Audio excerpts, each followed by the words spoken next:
So people often ask me, what sets me apart as a coach? What makes me any different than every other coach out there?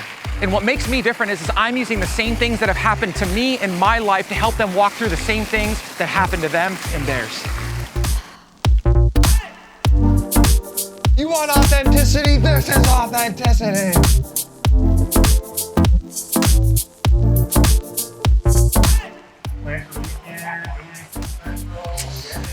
Dude, I'm relaxing. This is the first time in a long time I've had an opportunity to just reset and relax. Ironically enough, like this is the first week of my sabbatical at church, and it's just given me an opportunity to focus on rest, relaxation. Been using an app to help me with silence and solitude, and so that has been so freeing and so huge. Like, I fear sitting in silence. I love being around people. That's what gives me energy. And so the thought of being in a closet quiet by myself is the craziest thing ever. But it's helped me just to pause for 3 minutes. And I'm actually behind now because I'm shooting this instead of doing my silence and solitude at the moment. On the night of October 1st, 2017, my wife and I and 5 of our friends were in Las Vegas when the mass shooting, son of a bitch. Trying to think about how to say this. Think about coaching people at a high level. I want to help them to begin by understanding the foundation of who they are. And so to me, that's the most important thing as it relates to coaching a high performer. I didn't like that. Ready? Later on, after being focused on school and sports and being really, really determined in those areas, gosh dang it. So what do you need to ask yourself? What do you really need to figure out to determine whether or not you can take yourself to the next level? And so what I want to do is I want to help you answer some basic questions, really starting with the foundation of who you are.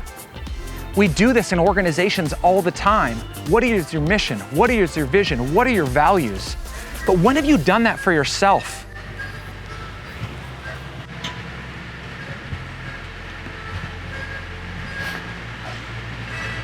You setting up for a show? You setting up for a show?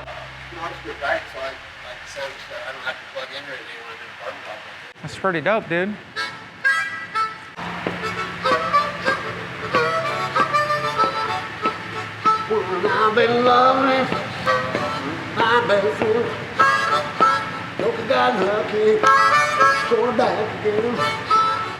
And so oftentimes when I'm interacting with somebody, when I'm engaged with a client to coach, it's not about finding their pain.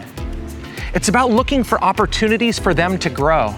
I want to sit and understand what makes them tick, what they value, what's important to them, and ultimately why they're after the things that they're after in life. That's my coaching engagement, and really that's what makes me different. And I pray that it's not the result of a tragedy, but it's the result of an opportunity that you seek to become the best version of yourself. Good. You just need to say that the first part a little tighter. Okay. On October 1st, 2017, my wife and I and 5 of our friends were in Las Vegas when the mass shooting took place. And worst of all, one of our friends was one of the 58 that was killed. And you'd think that's where my story started, but it's not. And for many people, their journey goes the same way. My parents divorced when I was 6 and I was raised by a single mom, and we struggled as my mom worked 2 and 3 jobs to get us by each and every single day. Along in high school, I got tied up in the wrong crowd, and after focusing on school and sports for a long period of time, I went my own way and got into drugs and alcohol and a whole lot of partying that really sent me off in another direction. I married my best friend at 21 years old, but 4.5 years in, greed pulled me into a whole new dynamic, and I almost lost that marriage. And that was the story over and over again that was repeating itself. The problem is I wasn't catching the learning experiences there, and instead I was looking to get past them, put them behind me and move on. And so as I work with people today, one of the things that I'm trying to get them to see is it's not one event, it's not one moment that shapes your journey, that drives you to become something new. It's taking everything you've learned along the way to get to the place you can in order to become the best version of yourself. All I'm doing as a coach is using my story to help people find their own, to find themselves, to understand their values, their vision, their purpose, and their mission in life. and then use that as a launching pad to become the best version of themselves, to define their own success, to become fulfilled, to become happy, and ultimately to live in freedom, because that's what we all want.